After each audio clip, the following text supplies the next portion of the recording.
დაცემა არ არის დასასრული წამოდეგი და განამტკიცე შენი ძმები. ემიგრაციაში, შიშისა და გაურკვევლობის დროს ყველაზე ადვილი დაცემაა.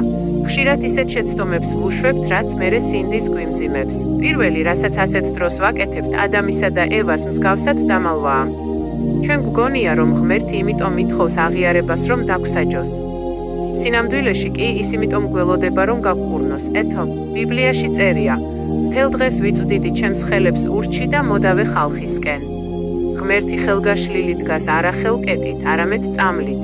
ის გველოდება, რომ გამოვიდეთ ბუჩქებიდან, ვაღიაროთ ჭრილობა და მივცეთ უფლება მოგვიშუშოს იგი. გახსოვდეთ, შენი შეცდომა არ განსაზღვრავს შენს ვინაობას.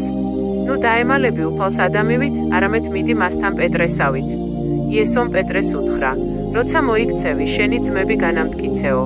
ღმერთს შენი დაცემული მდგომარეობა კი არ ჭირდება, არამედ ის ძალა, რომელსაც წამოდგომის შემდეგ მოიპოვებ. ნუ დაემალები სიმართლეს, აღიარება არის მკურნალობის დასაწყისი. ნუ მისცე მეშმაკს ადგილს. დანაშაულის გრძნობა, რომელიც გაჩერებს, მისგანაა. მონანიება, რომელიც გაგვაძლიერებს, ღვთისგან. განამტკიცე სხვები. შენი გამოცდილება შეიძლება სხვისთვის გადარჩენის იმედად იქცეს. წამოდექი, განიკურნე და შენი მაგალითით გაამხნევე შენი ძმები. ჩვენი სისუსტე ღვთის ხელში დიდ ძალად იქცეს.